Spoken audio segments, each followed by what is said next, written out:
ఈ యాక్టర్ ఎవరో తెలిస్తే ఖచ్చితంగా కమెంట్ సెక్షన్‌లో మెన్షన్ చేయండి. అసలెంత కూల్‌గా ఉన్నారంటే మాట్లాడిన ప్రతి ఒక్కరితో మాట్లాడుతున్నారండి. అలాగే సెల్ఫీస్ కూడా ఇస్తున్నారు. ఇదైతే అమ్మవారి గుడికైతే వచ్చామండి. ఈరోజు సెకండ్ డే శ్రీ గాయత్రీదేవి అమ్మవారి అలంకారం అనమాట. ఇంకా ఇంటి దగ్గర నుంచి అయితే బయలుదేరిపోయామండి. ఇంకా కుమ్మరిపాలెం దగ్గర నుంచి దారి లేదు కాబట్టి పక్కన సందు నుంచి అయితే ఆటో వెళ్తుందండి. అసలు భక్తుల రద్దీ అయితే చాలా ఉందండి. ఫస్ట్ డే కంటే సెకండ్ డే ఇంకా ఉందనమాట. మేము 2:30కి స్టార్ట్ అయ్యామండి. ఆల్మోస్ట్ వచ్చేసరికి 5:30 అయిందనమాట. మాకు చిన్న బాబు ఉన్నాడు కాబట్టి కొంచెం ఈజీగా వెళ్ళనిచ్చారు. లేకపోతే ఇంకా 6:30, 7 అయినా అవ్వచ్చు. చాలా అయితే క్రౌడ్ అయితే ఉంది బానే. చూసుకొని వెళ్ళండి. దాన్ని బట్టి అరేంజ్ చేసుకొని. ఇంకా దారిలో విగ్రహాలు అయితే చూసారు కదా! వాటికి కూడా దండం పెట్టుకొని ఇంకా బయలుదేరామనమాట. స్టార్టింగ్ అయితే తక్కువ మందే ఉన్నారండి. ఇంకా దాంతో ఉండదులే ఫ్లోటింగ్ అనుకున్నాం. కానీ ఎళ్ళే కొద్దీ అయితే చాలా మంది వచ్చేసారనమాట. ఇంకా ఎక్కడెక్కడి నుంచో వస్తున్నారండి. మనం విజయవాడలో ఉంటూ తప్పకుండా దర్శనం చేసుకోవడానికి ట్రై చేయండి. ఒక్క రోజైనా సరే. మాక్సిమం కుదిరితే అన్ని డేస్ రండి. చూస్తున్నారు కదా ఫ్లోటింగ్ అయితే ఎలా ఉందో. మధ్యలో అయితే చిన్న పిల్లలకి పాలు, ఇంకా పెద్దవాళ్ళకి మజ్జిగ ప్యాకెట్లు ఇవి కూడా పంచుతున్నారండి.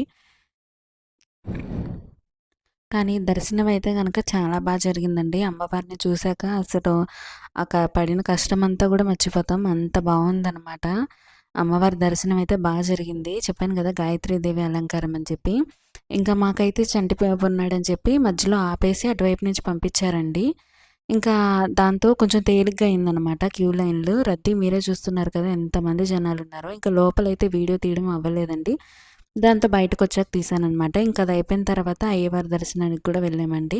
అది కూడా చాలా జరిగింది. అక్కడ కూడా బాగుందండి ఫ్లోటింగు. అయినా కూడా ఫాస్ట్‌గానే చేసుకొని వచ్చేసామనమాట. ఇంకా బయటకొచ్చిన తర్వాత అక్కడంతా అమ్మవారి ఊరేగింపు అవన్నీ జరిగినాయండి. అవన్నీ నేను మీకు నెక్స్ట్ వీడియోలో అయితే అటాచ్ చేస్తాను. ఒకసారయితే చెకౌట్ చేసేయండి.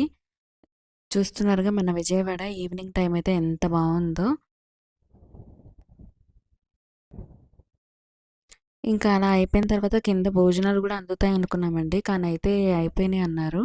ఇంకా మళ్ళా 6:30కి అయితే స్టార్ట్ అయితామన్నారు. ఇంక అంతసేపు ఎందుకులే అని చెప్పి, ఇంకా మేము స్టార్ట్ అయిపోయామనమాట ఇంటికి. కంపల్సరీ అయితే ఈ 10 రోజులు దర్శనం చేసుకోవడానికి ట్రై చేయండి. దర్శనం అయితే చాలా జరుగుతుందండి.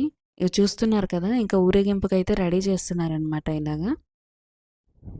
ఇంకా ఊరేగింపు కూడా అది కిందకి అమ్మవారు దిగిన దాకా చూసాము. అదంతా చాలా జరిగిందండి. అదైతే కంపల్సరీ నెక్స్ట్ వీడియోలో అయితే అటాచ్ చేస్తాను. ఒకసారి అయితే చెక్‌ఔట్ చేయండి. ఇలాంటి మరిన్ని వీడియోస్ కోసం మన ఛానల్‌ని అయితే సబ్స్క్రైబ్ చేసుకోవడం మర్చిపోకండి. అలాగే ఈ వీడియోని లైక్ చేయడం, షేర్ చేయడం, ఇంకా అలాగే కమెంట్ చేయడం